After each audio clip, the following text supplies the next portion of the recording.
Hi guys, today I'm going to talk about that how small cardiovascular surgery can prevent or I can say how it can minimize the risk of stroke in the patient.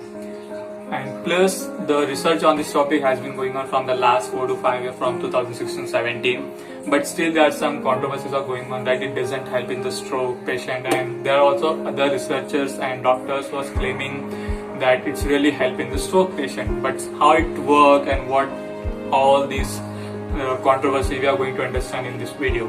So let me tell you first, before starting that main topic of stroke, how the small cardiovascular surgery helps in the stroke patient. Before starting that topic, let me tell you first what is stroke.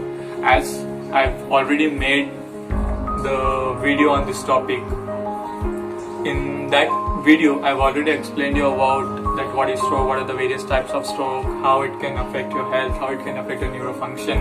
But in this video, just let me tell you the brief of this stroke. Okay, so what is stroke? Stroke is nothing but it is the clot formation. I can say it is the metastasis of the clot in your brain artery, which result in the infarction of that specific area of your brain due to hypoxic condition. As you all know, the main function of the blood is the carry oxygen and supply to the tissue, and the supply that oxygen to the tissue.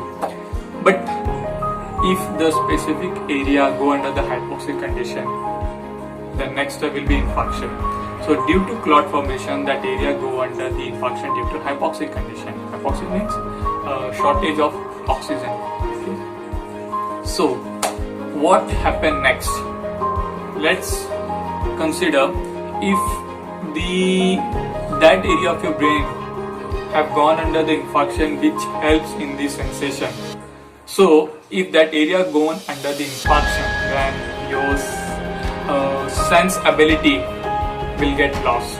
Okay, it is the very simplest form to understand what's happening in stroke. Okay, so again, what is stroke? Stroke is the clot formation, or I can say metastasis of the clot in the brain artery, due to which infarction can occur to the specific area of a brain due to hypoxic condition, and that can lead to the various neurofunction degeneration. I can say the abnormality in the neurofunction.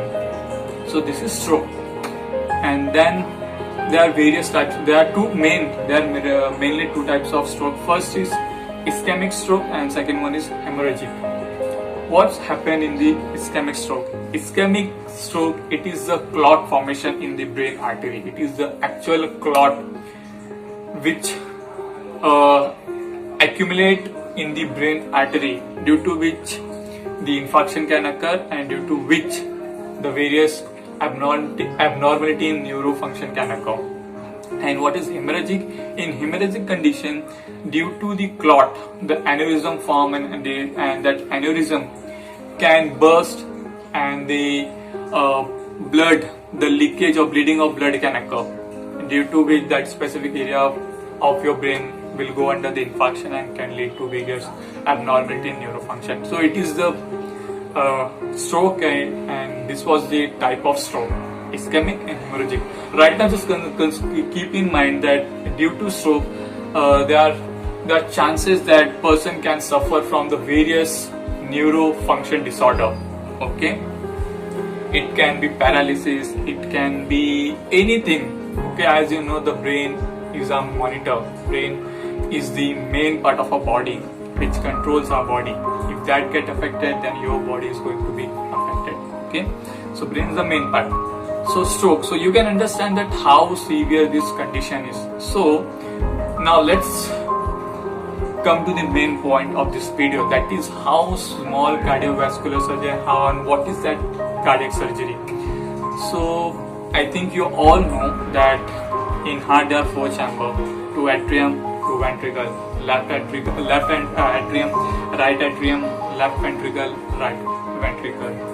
The blood, deoxygenated blood comes into the right atrium. From right atrium it go under the right ventricle. From right ventricle it go to the lungs, from where it get oxygenated, and from the lungs it comes under the left atrium. From left atrium it go under the left ventricle. From the left ventricle the oxygenated blood gets supplied throughout the whole body. So it is the movement of the blood from within the atrium and ventricle. So in the main focus will be on the left atrium. So in this cardiovascular surgery, to prevent the risk of stroke, the main focus is the left atrium. So in left atrium there is a useless part which is named as left atrium appendage. You know the appendix. It is the useless part of our body which present inside our stomach. Which is present, I can say it is present with a large intestine. Okay? It is a useless part. But sometimes what happens when it get infected, when it get inflamed, the surgery we have to perform, which is called appendicitis. We cut that appendix and we remove that part. Okay. So the same thing is happening in a heart. Okay. In the left atrium there is a useless part, and that useless part is named as left atrium appendage. Okay.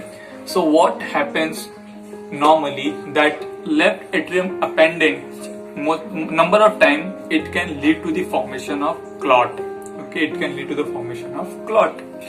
So what happens in the clot if clot get formed? So what will be the next problem?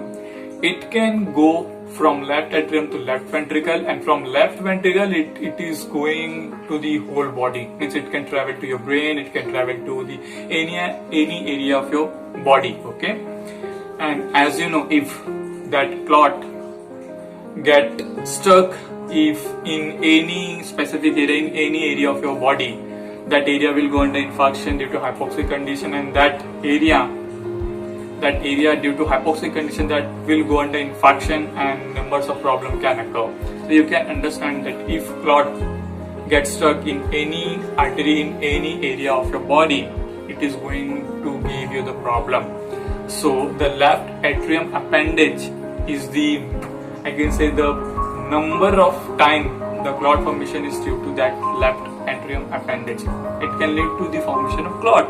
So it gets necessary to remove that left atrium appendage. So this is the cardiovascular surgery. Okay, in this we cut that part, and due to which the chances of formation of clot formation get minimized.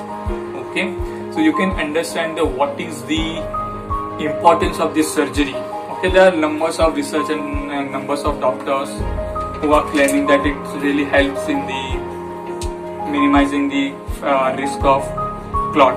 The first one is Whitlock is a scientist at a Popular Health Research Institute (PHRI), and he is also a joint institute of McMaster University and the Hamilton Health Science, and he is a professor of surgery at McMaster, the Canada Research Chair in the Cardiovascular Surgery trial, cardiac surgeon for the HHS, and he is also supported by Heart and Stroke Foundation Career Award.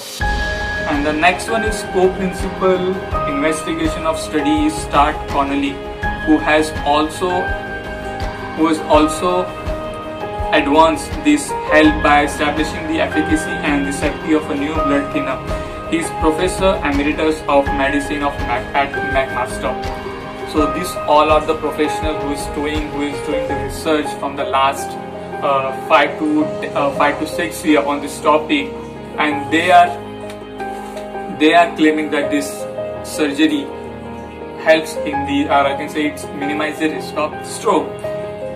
And plus, this study results were fast-tracked into the publication by the New England Journal of the Medicine, presented at American College of Cardiovascular conference today. Okay, so today this conference was happening in the morning, and in that conference they claim that it is helpful in the minimizing the risk of stroke. Okay, there are numbers of researchers, numbers of doctors worldwide who's claiming that it's really help. Okay, there are numbers of surgery are going on.